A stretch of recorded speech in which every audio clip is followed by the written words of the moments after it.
stood was 12%.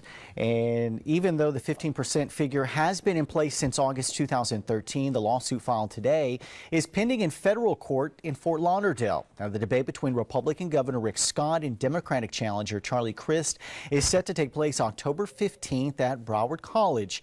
Scott says Scott and Crist have their first debate Friday at Miramar television station, also without Wiley. A third debate is scheduled for October 2nd or in October 21st in Jacksonville. Our political contributor is joining Abby now to talk more about this upcoming lawsuit.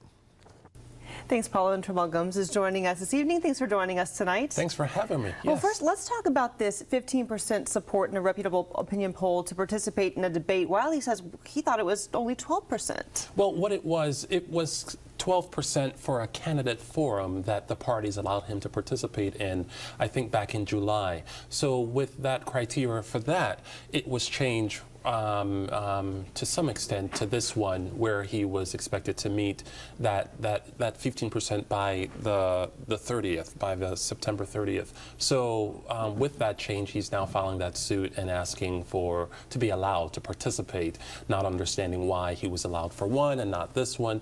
But the thing with Mr. Wiley that's working against him is that he has been doing this for quite a while. He is always on the seeking and trying to seek office and not really making a big imprint in his efforts. So he's like a serial office runner.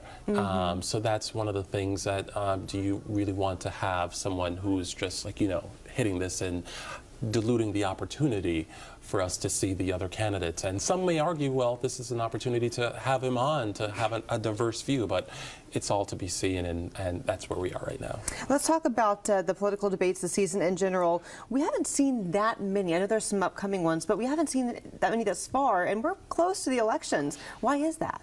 It's for those who are holding office, like they try to stay away from debates, or those who are weary of debates, because this is where the voters get to see the candidates in their raw form, how they respond to questions, how well they address certain issues. So coming close to the election time, it's somewhat strategy to not do as many debates, because if you're not really good and a good public speaker, it may not bode well for you to be standing in front of the citizenry and be fumbling all over the place. So it's sometimes strategy to stay away from doing debates, and which is a disservice to us, the voters, because we want an opportunity outside of the ads that are blowing up our television screens.